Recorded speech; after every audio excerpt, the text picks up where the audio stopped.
próximos versículos. Vocês que temem o Eterno, como são abençoados! Podem andar alegremente em seu caminho reto. Vocês trabalharam duro e merecem tudo o que receberam. Portanto, aproveitem a bênção, celebrem a bondade. Sua mulher gerará filhos, como a vinha produz uvas.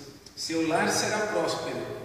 Os filhos em volta da mesa, saudáveis e promissores, como brotos de oliveira. Surpreendam-se diante do sim de Deus. Oh, como Ele abençoa os que temem o Eterno. Aproveite a vida próspera de Jerusalém, cada dia de sua vida. E aproveite também os seus netos. E assim seja paz sobre Israel. Amém, queridos? Glória a Deus. Bem, nessa noite então eu gostaria de falar sobre a família que Deus abençoa. A família é projeto de Deus, sim ou não? Sim. Com certeza, não é? A Bíblia, no seu primeiro relato, o pastor Ricardo leu que Deus criou o primeiro casal e concebeu a família em cima da unidade de um homem e de uma mulher. Os colocou juntos, os fez um, em complementaridade, complementando o outro. E assim os dois expressam e manifestam a glória de Deus e a sua imagem e semelhança. Então há aspectos da natureza divina no homem, há aspectos da natureza divina na mulher, e há aspectos da natureza divina que só se manifestam quando os dois estão juntos. É por isso que Deus concebeu a família neste modelo: um homem para uma mulher para um homem. E entre tantos textos, neste aqui em particular, ele nos dá algumas referências de como ele nos abençoa.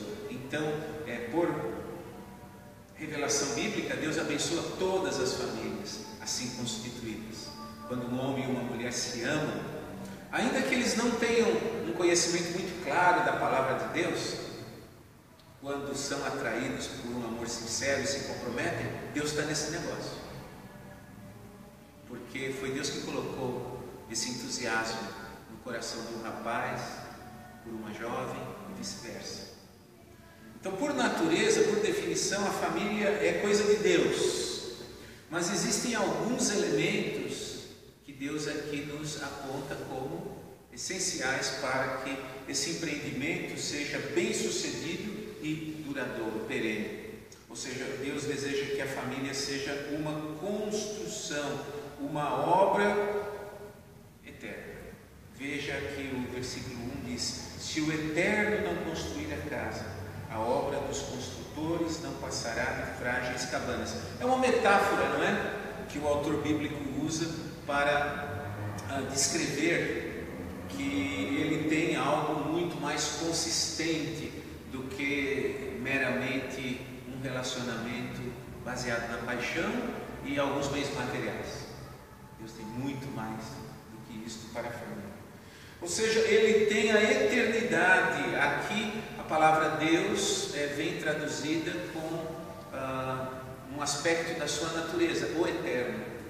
O eterno. Até hoje os judeus se referem a Deus dessa forma, sabia? Muitos judeus, quando falam de Deus, eles usam esta expressão, o eterno. Ou seja, Deus não tem começo e nem fim. Ele não foi criado. Ele sempre existiu, porque ele tem existência própria. Uma vez um universitário me perguntou, né, professor, mas quem criou Deus? Falei, ninguém. Porque Deus existe por toda a eternidade por si mesmo. Este é um atributo da sua natureza. Ou seja, ele não é um ser criado, ele é o ser, portanto ele é incriado. Ele sempre existiu por toda a eternidade. Por isso ele é chamado desta forma metafórica no Apocalipse de o Alfa e o Ômega, a primeira e a última letra do alfabeto da língua grega, que foi a língua utilizada por Deus para o Novo Testamento, não é?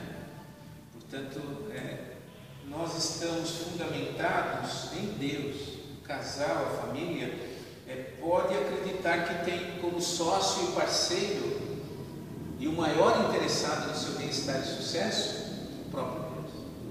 Então, quando nós passamos por problemas, vamos lembrar que nós nunca estamos sozinhos. Deus está conosco, nos afiançando, nos garantindo, porque os momentos são passageiros, mas a presença de Deus, o seu propósito, o seu comprometimento com a família é algo perene, eterno. Então, a natureza de Deus se confunde com o propósito que Ele tem para a família. Depois o autor bíblico nos fala que providências humanas não têm eficácia nesse empreendimento. Elas ajudam. Você pode colocar uma blindagem no seu carro, morar dentro de um condomínio fechado, colocar guarita, não é? Pagar uma segurança, mas nada disso garante. Não é verdade? Nada disso garante.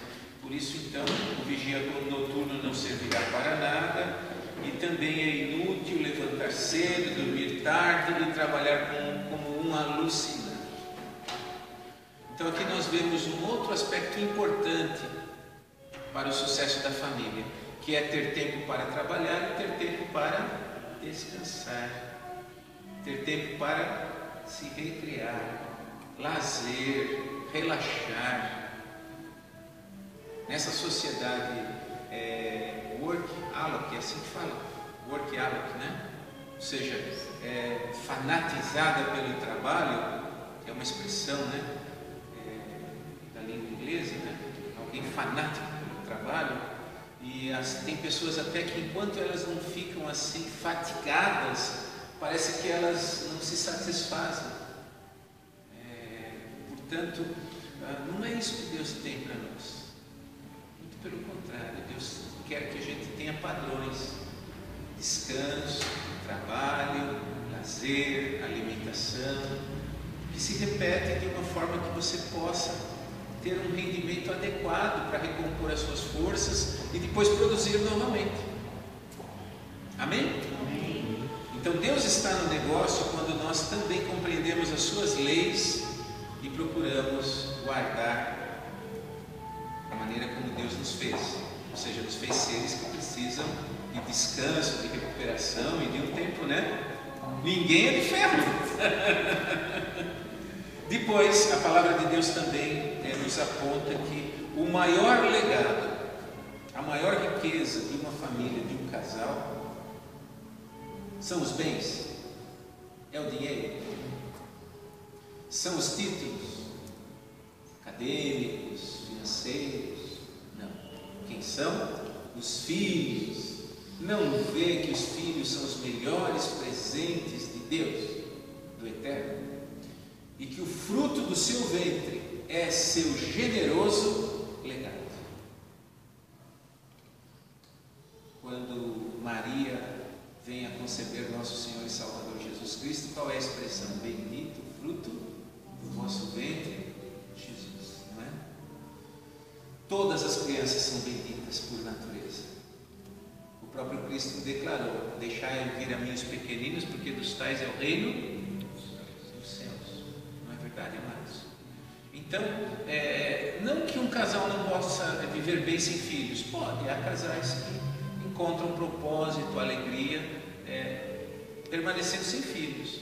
Mas parece que isso, à luz da Bíblia, é uma certa exceção. Parece que o propósito de Deus é que nós tenhamos filhos, não é? Que a gente represente a Deus na terra, deixando o melhor do seu legado, ou seja, da sua herança.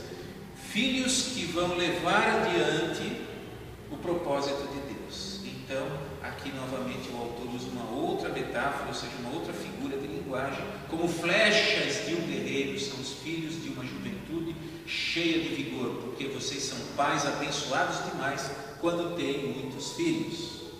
Isso daqui é algo que é parte do conteúdo hebraico, semítico, né?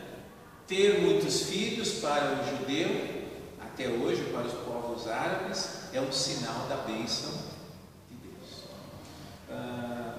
E isso, inclusive, na época, né, era garantia contra inimigos. Seus inimigos não terão chance contra vocês, serão varridos imediatamente da sua porta. Até porque a formavam-se clãs, não é? Formavam-se tribos a partir das descendências e dos filhos. Vamos caminhar então rapidamente e concluir com o Salmo 128, aonde nós lemos que todo o trabalho que nós realizamos depende da bênção de Deus e de celebração. Vocês já pararam para celebrar? É algo que o judeu faz muito. Existem várias festas no calendário judaico e nós também somos aqui convidados a celebrar. Então, para que a família seja bem sucedida, não vamos esquecer o aniversário do pai, da mãe, as datas de casamento. É muito importante, né? Aliás, nós homens às vezes esquecemos essas datas, né? Qual é a data de aniversário da esposa, o nascimento dos filhos, a data de casamento, o dia dos namorados? Essas datas, meus amados homens, nós não podemos esquecer, porque a mulher não esquece. Amém, amados? Amém. Portanto, vocês são já abençoados. Versículo 1: vocês que temem o Eterno, como são abençoados. Amém? Porque podem andar alegremente em seu caminho reto. Temos aqui uma permissão à justiça. Num mundo dominado pela injustiça, nós recebemos a permissão de Deus para prosperarmos vivendo uma vida de justiça. Hoje, numa reunião de executivos do grupo Pão de Açúcar, eu estava participando e num momento saiu a seguinte expressão: hoje a malandragem é ser honesto. Ou seja, a melhor forma de você encontrar um caminho de sucesso, reconhecem hoje, é ser honesto, né? Porque muita gente aí está sendo pega. Nós estamos vendo aí as notícias, né? Ou seja, a gente vê que Deus está fazendo justiça, ainda que não seja absoluta e completa, porque essa nós só veremos no reino eterno de Cristo, não é? Mas nós já vemos aí algumas melhoras no Brasil, as instituições funcionando e ocorrendo sinais de que a justiça está sendo feita. Então nós temos permissão para sermos abençoados e prosperarmos. Isso se dá como? O texto aqui diz nos versículos seguintes: sua esposa, sua mulher será uma mulher próspera, fecunda, como vinha que produz uvas. Mais uma figura, né? A figura de uma parreira, ou seja, uma árvore muito frutífera. Os filhos em volta à mesa, saudáveis e promissores, como brotos de oliveira. A oliveira, como vocês sabem, produz o quê? O azeite, né? E o azeite é uma figura para demonstrar o que? A unção de Deus, a presença de Deus, abençoando o nosso lar e a nossa família. Como Ele abençoa os que temem o Eterno. Aproveite a vida próspera de Jerusalém. Como nós estamos no Antigo Testamento, então a referência é o povo de Israel e Jerusalém. Na era em que nós estamos agora, qual é a referência? A igreja, o povo de Deus, não é? O Israel de Deus hoje é a igreja. Somos nós, portanto. Então aproveitem, queridos, toda a prosperidade da sua vida a cada dia. E eu quero concluir então dizendo que Deus tem uma bênção para cada dia. Vamos viver um dia de cada vez, não é? Não nos deixar dominar pela ansiedade. Um dia de cada vez. E aproveitem também os seus netos. E assim reine a paz. Amém, amados? Que Deus nos abençoe.